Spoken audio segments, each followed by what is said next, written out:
there's so many different things that people claim to experience and what's going on in their realm of belief, um and I don't want to, like, definitely don't want to make fun of them, but but some of it is sounds so preposterous. I mean, people messaging me telling me I am the reincarnation of the god Odin, and and we're supposed to be married, like, well, crazy stalkers, weird stuff. And I'm like, nah, I don't believe it. And they're like, yes, you are.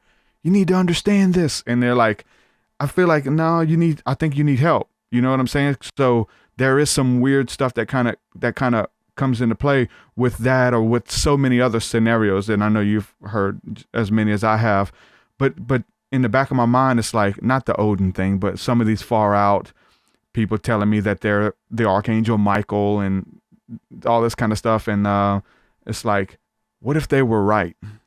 Like, what if you die? What if you go to heaven or wherever you go after this place, and you're talking to God, and it's like, I sent you the Archangel Michael, but you didn't believe it was him. Um, some of the stuff that sounds preposterous is like, what if it is real? I mean, I hear so much. I mean, people emailing me telling me that they're my mother reincarnated from when I was a king. Just crazy stuff. And I'm like, what would that do to me if I believed it? You know what I'm saying? Like, what would that do to my psyche if I went around and I'm Odin? You know what I'm saying? And you need to respect me, and that messes with people's psyche. And so there is some pitfalls that people can fall into with dealing with spirits. And we say spirits; these become spirits because they're in essence. They're like, I'm carrying myself like Odin. Now everything I interact with is like Odin's picking up these things, and I've never seen this type of technology. Like, it gets kind of crazy, bro. Like, Yeah. what are some of the pitfalls, and how do we stay clear of it? It's not to stay away from it, or not have the conversation. That's not the answer. But what are some of the ways to avoid some of these weird psychoses and pitfalls and things? Yeah, that's a great question. Being You know, grounded. be grounded. Don't be off with the fairies. Like, come back to your center, and create your reality from the inside out. Not from the outside in. Like, don't. I would suggest, or I would caution against, and this is a plague on this planet at this point, even at this point in time in the 21st century, where people create their personal reality by allowing a belief structure, a pre-existing belief structure, whatever it might be, to inform their worldview and their view of themselves, and whether it's original sin in Catholicism, Christianity, or whatever it might be. It's like you're imbibing something that somebody else has created here, and you're internalizing it. That's not your unique truth. That's not the truth about who you are.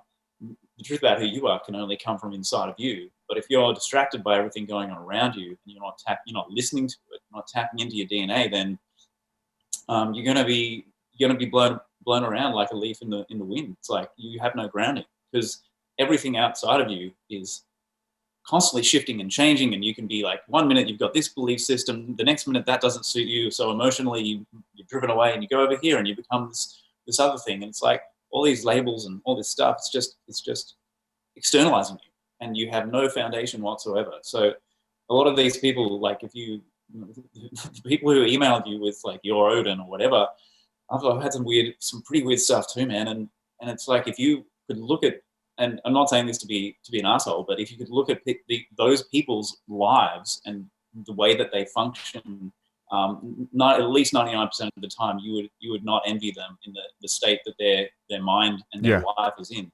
They're not coming from a stable place, and it's like it's essentially it's a mind virus. Like, if you think about the psychic terrain that we exist in, it's populated with massive amounts of thought forms that are up to tens of thousands, hundreds of thousands of years old. And then you've got all the crap that we've been creating over the last couple hundred years. All this stuff exists on the thought form, in the mental planes, the astral planes. So at any given moment, you can be influenced by anything, any garbage that exists psychically, cognitively, psychologically, can infiltrate you if you are vulnerable, if you're not grounded in yourself, if you're not protected. And stuff like uncontrolled use of recreational drugs, alcoholism, all this kind of stuff, destabilizes the psyche, and it opens you up to these other intrusive energies. So, being sensible and looking after yourself and being healthy is just a foundational starting point.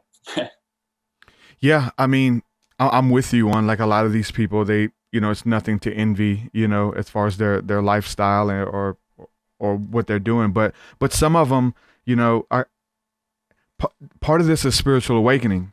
Like, so like when they have this awakening to consciousness and all is one, and there are enlightened beings out there and those kind of things, some of these people are like, you hear a lot of stories about people leaving Fortune 500 companies, and they were a CEO of this and that, and now they're a spiritual teacher, now they're a guru, now they're more fulfilled in life, they're helping people. But I know very, like, well-to-do people who have their stuff together, who, like, they have those mental breakdowns, and it's usually some type of spiritual psychosis. I am God, and I can give scenarios. I don't want to call, like, stuff out just because it's, they listen to the podcast and stuff, but I get a lot of, well-meaning to do people. Sometimes it's just and I've done some weird stuff, you know what I'm saying? It's hard to, when you find out that reality is deeper and it's a little bit different than what we've been taught, like, it's a mind mess. It'll mess you up. It'll shake you, man. When you find out that, your pastor has been lying to you, or your pastor has, got a kid tied up in the basement, you know what I'm saying? Just weird stuff that send people into these weird whirlwinds or whatever it can be. I mean, there's so many different things that can cause a spiritual awakening. I'll say that. And it's usually having your dichotomy shifted, like destroyed, right? Your worldview to, like, boom, this is the real world. For so many people, it's scary. So for so many people, it's Alex Jones and Pizzagate stuff, that's happening right now. But it always comes back to, again, like you said, grounding and doing the inner work for yourself. But there are a lot of well-meaning to do people that fall into those pitfalls.